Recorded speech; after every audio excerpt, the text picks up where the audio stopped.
नमस्कार दोस्तों, आज के इस वीडियो ब्लॉग में एक ताजा तरीन मामले पर चर्चा करेंगे। आप सब जानते हैं कि पश्चिमी बंगाल में चुनाव हुए और ममता बनर्जी की पार्टी तृणमूल कांग्रेस को एक स्पष्ट बहुमत पश्चिमी बंगाल के चुनाव में मिला और एक मजेदार और जबरदस्त मुकाबले में ममता बनर्जी खुद चुनाव हार गई और विधानसभा का चुनाव वो खुद जो मुख्यमंत्री की प्रत्याशी थी जीत नहीं पाई, जबकि उनकी पार्टी को स्पष्ट बहुमत पश्चिमी बंगाल में मिला। जिसके बाद कल ममता बनर्जी ने बंगाल के मुख्यमंत्री के तौर पर शपथ ले ली, तीसरी बार मुख्यमंत्री वो बनी। लेकिन एक अहम सवाल जो पैदा होता है कि क्या जो व्यक्ति खुद विधानसभा का चुनाव हार जाए उसके मुख्यमंत्री बनने में कोई संवैधानिक और कानूनी अड़चन हो सकती है? क्या संविधान में या कानूनों में कुछ ऐसे प्रावधान हैं कि जो व्यक्ति खुद चुनाव लड़े और हार जाए वो मुख्यमंत्री बन सकता है या नहीं बन सकता? चाहे बंगाल में जो हालात हैं, जो हिंसा है या दूसरे मामले को लेकर भारतीय जनता पार्टी के नेता और उनके लोग पश्चिमी बंगाल में राष्ट्रपति शासन की मांग कर रहे हों, हिंसा के आरोप वहां लगा रहे हों, लेकिन इस सब से हटकर जिस विषय पर हम चर्चा करेंगे वो संविधान और कानून से जुड़ा है। आखिरकार कानूनी और संवैधानिक प्रावधान इस बारे में क्या कहते हैं और इससे पहले क्या कोई ऐसा मामला हुआ जब कोई व्यक्ति जो लेजिस्लेचर के किसी भी हाउस, किसी भी सदन का सदस्य नहीं है, वो मुख्यमंत्री या मंत्री बना और वो मामला जब न्यायालय में गया तो न्यायालय ने उस मामले में क्या व्यवस्था दी? और क्या कोई व्यक्ति जो सीधा मुख्यमंत्री पद का दावेदार हो वो चुनाव लड़ा और हार गया और वो मुख्यमंत्री बना और उसको चुनौती न्यायालय में आज से पहले दी गई, ऐसा मामला कोई हुआ या नहीं? इन सब कानूनी पहलुओं पर आज के इस वीडियो ब्लॉग में चर्चा करेंगे। सबसे अहम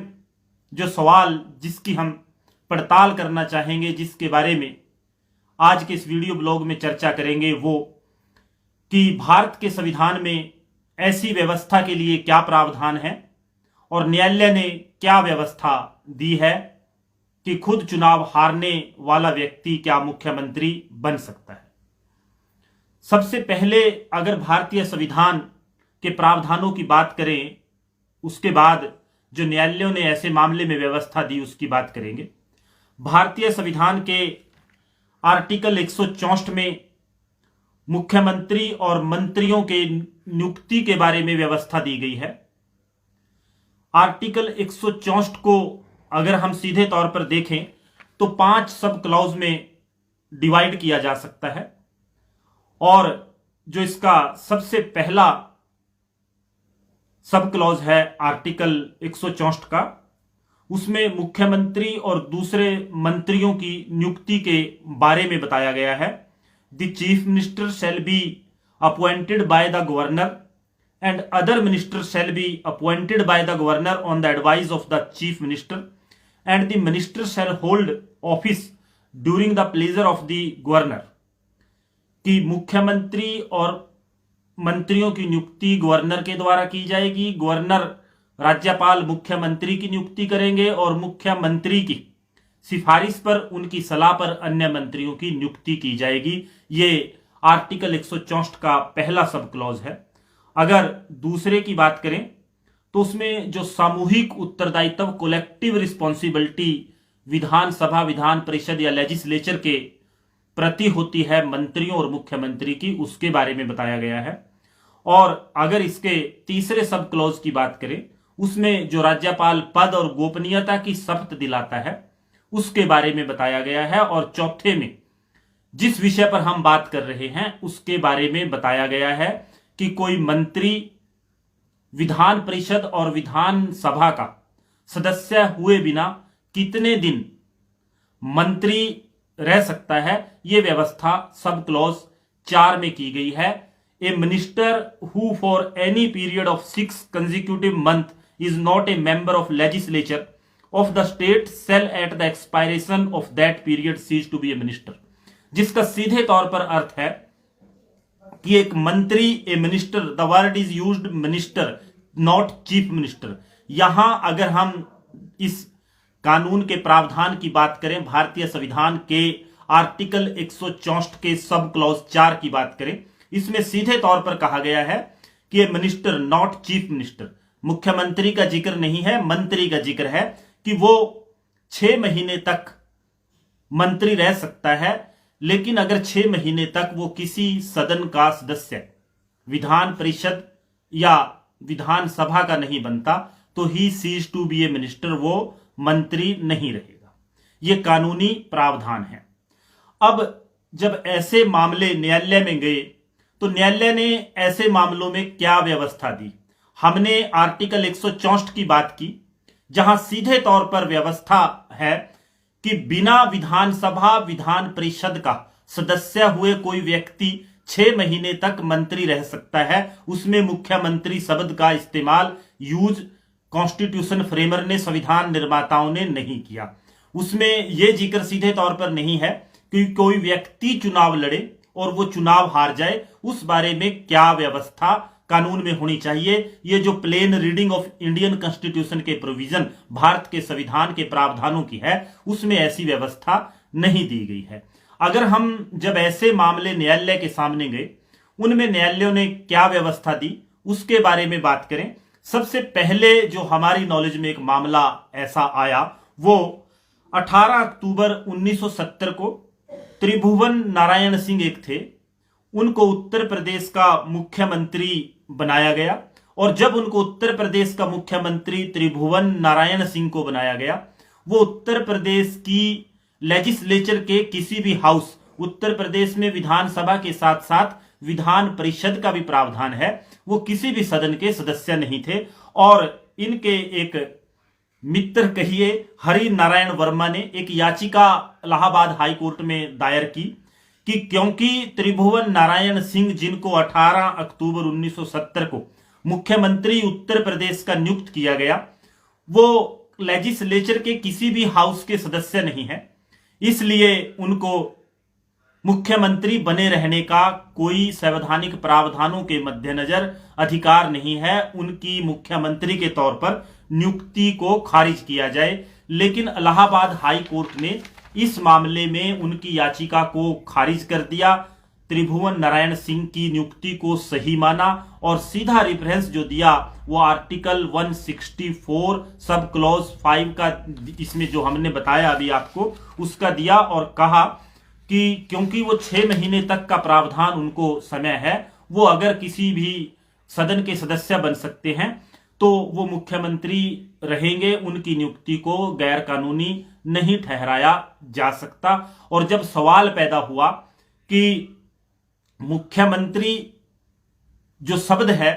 जो 6 महीने का सब क्लॉज 4 में प्रावधान है, उसमें कहीं भी जिक्र नहीं है मुख्यमंत्री का, मंत्री का नियुक्त है। तो न्यायालय ने इस मामले में जो व्याख्या दी, जो इसको एक्सप्लेन किया, हाई कोर्ट के बाद ये मामला सुप्रीम कोर्ट गया और सुप्रीम कोर्ट ने इलाहाबाद हाई कोर्ट के इस फैसले को सही माना और साथ ही साथ ये व्याख्या दी कि जो मंत्री शब्द इसमें इस्तेमाल किया गया है, मिनिस्टर शब्द इस्तेमाल किया गया है, उसमें इंक्लूड होगा चीफ मिनिस्टर भी। चीफ मिनिस्टर चाहे स्पेसिफिकली शब्द इस्तेमाल नहीं किया गया, लेकिन मंत्री शब्द में इंक्लूड है चीफ मिनिस्टर। अगर मंत्री शब्द की हम डेफिनेशन उसको डिफाइन करेंगे, एक्सप्लेन करेंगे, तो that will include chief minister as well, उसमें मुख्यमंत्री शब्द भी इंक्लूड होगा। और न्यायालय ने इसमें यह भी कहा कि क्योंकि जो पद और गोपनीयता की शपथ का इसमें जिक्र है और जो सब क्लोज 5 में मंत्रियों के वेतन और भत्तों का जिक्र है, उसमें भी सीधे तौर पर मंत्री शब्द इंक्लूड किया गया है, जिसका सीधा अर्थ हुआ कि हम मंत्री और मुख्यमंत्री शब्द को डिफरेंशिएट नहीं कर सकते। Minister will include chief minister, मंत्री का मुख्यमंत्री भी इसमें इंक्लूड शब्द में होगा। ये व्याख्या उच्चतम न्यायालय ने और इलाहाबाद हाई कोर्ट ने इस मामले में दी। इसके बाद एक ऐसा मामला पंजाब में आया जब पंजाब के मुख्यमंत्री हरचरण सिंह बराड़ की सिफारिश पर, उनकी रिकमेंडेशन पर 9 सितंबर 1995 को तेज प्रकाश सिंह को पंजाब में मंत्री बनाया गया और तेज प्रकाश सिंह को 6 महीने के भीतर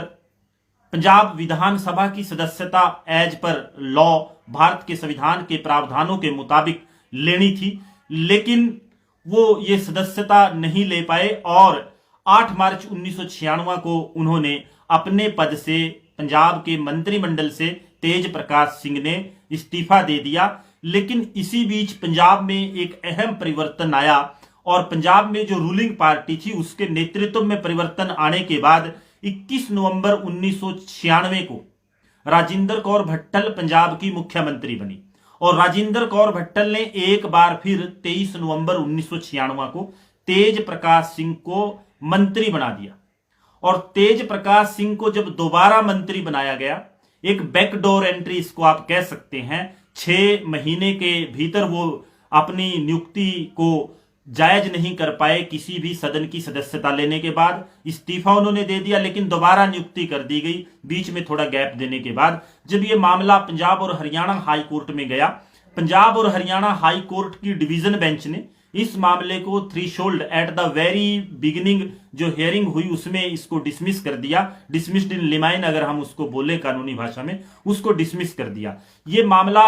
सुप्रीम कोर्ट गया और सुप्रीम कोर्ट ने जो तेज प्रकाश सिंह की मुख्यमंत्री के तौर पर नियुक्ति, सेकंड नियुक्ति थी, उसको वॉइड एब इनिशियो करार दिया, उसको निरस्त कर दिया और कहा कि ये कानून के प्रावधानों के खिलाफ है। भारतीय संविधान में जो 6 महीने का आर्टिकल 164 सब क्लॉज 4 में समय दिया गया है ऐसे किसी व्यक्ति को, ये उसका सीधे तौर पर उल्लंघन है और एक तरह से उसको डिफीट पर्पस जो लेजिस्लेचर का है उसको करने का प्रयास किया गया है और उस नियुक्ति को तेज प्रकाश सिंह की उच्चतम न्यायालय की खंडपीठ ने सेट असाइड कर दिया। ऐसा ही मामला इसके बाद एक और दिलचस्प आया जब एचडी देवगौड़ा को भारत का प्रधानमंत्री बनने का मौका मिला। और आप सब जानते ही होंगे कि एचडी देवगौड़ा को जब भारत का प्रधानमंत्री बनाया गया, उस समय एचडी देवेगौड़ा किसी भी सदन के सदस्य नहीं थे, ना वो राज्यसभा के सदस्य थे और ना ही भारत की लोकसभा के, संसद के किसी भी सदन के एचडी देवेगौड़ा सदस्य नहीं थे। और इस मामले को एक बार फिर न्यायालय में ले गए एसपी आनंद। एसपी आनंद ने एक याचिका इस मामले में दायर की और उन्होंने कहा कि क्योंकि जो एसपी आनंद की तर्क थे कि ये डेमोक्रेटिक जो सिस्टम है उसका मजाक बनाया जा रहा है और एक ऐसे व्यक्ति को प्रधानमंत्री बनाया गया जो सदन के किसी भी सदन के सदस्य नहीं है, जो संसद के किसी भी सदन के हम कहेंगे सदस्य नहीं है, उनको प्रधानमंत्री नियुक्त करने से जो लेजिस्लेचर की विल है न केवल वो डिफीट होती है बल्कि सीधे तौर पर जो डेमोक्रेटिक प्रोसेस है, जो डेमोक्रेटिक वैल्यूज हैं, लोकतांत्रिक मूल्य हैं, उनके भी ये खिलाफ है। लेकिन इस दौरान एक बार फिर न्यायालय ने जो एचडी देवगौड़ा का मामला था उसमें एचडी देवगौड़ा की नियुक्ति को सही करार दिया और जो एक्सप्लेनेशन इस बार न्यायालय ने जो जजमेंट दी उस जजमेंट में सीधे तौर पर जो संविधान सभा का निर्माण, जिसने संविधान बनाया, उस दौरान जो कानून के विभिन्न प्रावधानों पर चर्चा हुई, उस चर्चा में जो डॉक्टर अंबेडकर की स्पीच थी उसका व्याख्यान दिया गया। और डॉक्टर अंबेडकर की स्पीच की अगर हम यहां रेफरेंस जो उस जजमेंट में कोट भी हुई एचडी देवगौड़ा की, उसमें भी ये बताया गया और डॉक्टर अंबेडकर की स्पीच में स्पेसिफिकली अगर मैं रीड करके उसको एक्सप्लेन करूं, that a person who is otherwise competent to hold the post of a minister has been defeated in a constituency for some reason, कि एक व्यक्ति जो हर तरह से योग्य है किसी मिनिस्टर की पोस्ट को होल्ड करने के लिए और वो एक कॉन्स्टिट्यूएंसी में किसी कारण से डिफीट हो गया, and which although it may be perfectly good, और हर तरह से वो काबिल है, might have annoyed the constituency and he might have incurred the displeasure of a particular constituency, और किसी कारण से उन्होंने एक विशेष क्षेत्र के लोगों को नाराजगी उनमें लोगों में हो और वो उस कॉन्स्टिट्यूएंसी से डिफीट हो गया हो, तो इस आधार पर उसके इस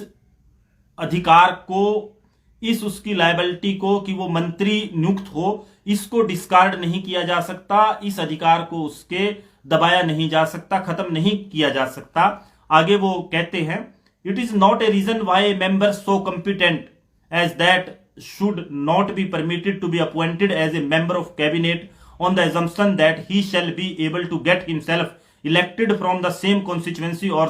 from some other constituency. After all, the privilege that he is permitted is a privilege that extend only to 6 months. वो कहते हैं कि ये ऐसा जो उसको प्रिविलेज है, विशेषाधिकार है, ये केवल 6 महीने के लिए है, और क्योंकि वो दोबारा उस कॉन्स्टिट्यूएंसी से भी इलेक्ट हो सकता है और किसी दूसरी कॉन्स्टिट्यूएंसी से भी इलेक्ट हो सकता है,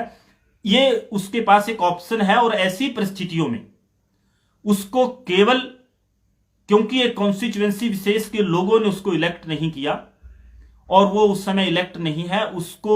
इस अधिकार से, मंत्री नियुक्ति के, उसको इस परिस्थितियों से वंचित नहीं किया जा सकता। My second submission is that, doctor Ambedkar की हम पढ़ रहे हैं, my second submission is that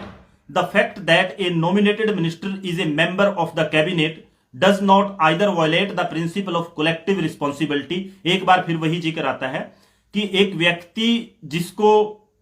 cabinet का जो मेंबर बनता है वो कलेक्टिव रिस्पॉन्सिबिलिटी, जो डेमोक्रेटिक सिस्टम का एक प्रिंसिपल है, उसको वॉयलेट नहीं करता, और ना ही it violates the principle of confidence,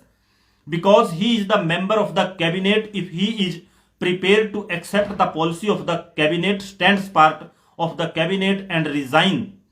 with the cabinet when he ceases to have the confidence of the house. His membership of the cabinet does not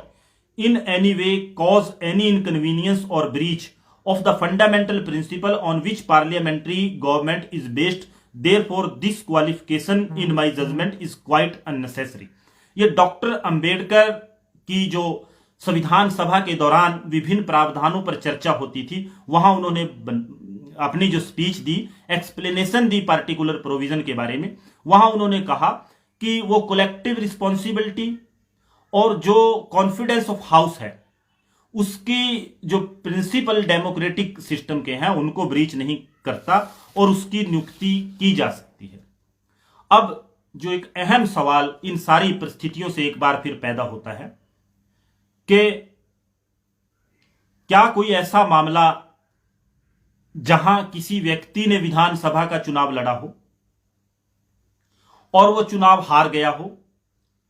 और उसको मुख्यमंत्री नियुक्त, कॉन्फिडेंस उसको हाउस में है, बहुमत उसका है, मुख्यमंत्री वो बन जाता है, और वो मामला हाई कोर्ट या सुप्रीम कोर्ट में गया हो और उस पर निर्णय आया हो। हमने जो सर्च लॉ की इस पे की उसमें हमें ऐसा मामला नहीं मिला जहां व्यक्ति ने चुनाव लड़ा हो और वो हार गया हो। हां, ऐसे मामले जरूर हैं कि किसी व्यक्ति को नियुक्त किया गया और वो विद इन स्टिपुलेटेड पीरियड 6 महीने के समय में इलेक्ट नहीं हो पाया, ऐसा मामला है। ऐसा मामला है जो व्यक्ति किसी भी सदन का सदस्य नहीं था, उसको मंत्री, प्रधानमंत्री या मुख्यमंत्री नियुक्त किया गया, वो मामला सुप्रीम कोर्ट में या हाई कोर्ट में गया, उसको हाई कोर्ट ने जायज माना। 2 मामले, ये 2 परिस्थितियां पैदा होती हैं। पहली, एक व्यक्ति को मंत्री या मुख्यमंत्री नियुक्त किया जाता है, वो 6 महीने में इलेक्ट नहीं होता किसी भी सदन से, लेजिस्लेचर के, वो व्यक्ति डिस्क्वालीफाई है, उसके बाद वो नियुक्ति वॉइड है। और दूसरी परिस्थितियां, जो किसी भी सदन का सदस्य नहीं है, उसको अगर नियुक्त किया जाए,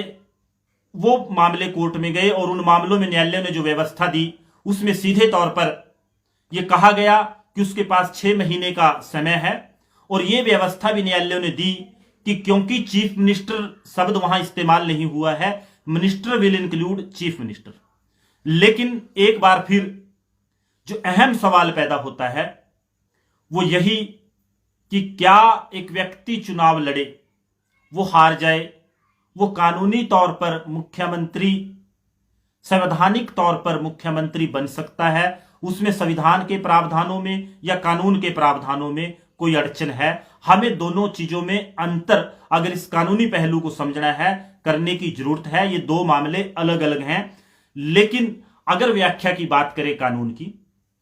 एक व्यक्ति जो चुनाव लड़ता है और वो चुनाव हार जाता है, और एक व्यक्ति जो चुनाव नहीं लड़ता, वो किसी सदन का सदस्य नहीं है, किसी हाउस का मेंबर नहीं है, तो वो दोनों नॉन मेंबर हैं। नॉन मेंबर जो लेजिस्लेचर के किसी सदन का सदस्य नहीं है, अगर नॉन मेंबर की कैटेगरी की बात करें तो हारा हुआ सदस्य भी नॉन मेंबर की कैटेगरी में आता है। लेकिन सिरे से यह नकारा नहीं जा सकता कि इस प्रावधान के कानून का ये जो हमने अभी 164 आर्टिकल और कानून के जो पहले फैसले आए, चाहे वो पंजाब का मामला हो, प्रधानमंत्री एच.डी. देवेगौड़ा का मामला हो, या उत्तर प्रदेश के मुख्यमंत्री की नियुक्ति को चैलेंज करने का मामला हो, उन सब से हटकर यह मामला है। लेकिन कानून की व्याख्या जो पहले हो रखी है उसमें डिफीटेड व्यक्ति को भी, जिसको चुना नहीं गया, जो चुनाव हार गया, उसको भी नॉन मेंबर की कैटेगरी में रखा जा सकता है, यह हम कहते हैं। लेकिन न्यायालय के लिए व्याख्या के लिए मामला एक बार फिर खुल सकता है, ओपन हो सकता है, और एक नई व्याख्या कि हारे हुए व्यक्ति को भी नॉन मेंबर की कैटेगरी में डाला जा सकता है और उसको भी 6 महीने का समय हो सकता है। हम नैतिक पहलू की बात नहीं करेंगे, हम केवल कानूनी और संवैधानिक पहलुओं की बात आज की इस वीडियो ब्लॉग में आपके साथ की संविधान के प्रावधान क्या हैं, क्या इसमें कोई कानूनी अड़चन हो सकती है, उन्हीं विषय पर आज आपके साथ इस वीडियो ब्लॉग में बात करनी थी। आज के लिए इतना ही। धन्यवाद। जय हिंद, जय भारत।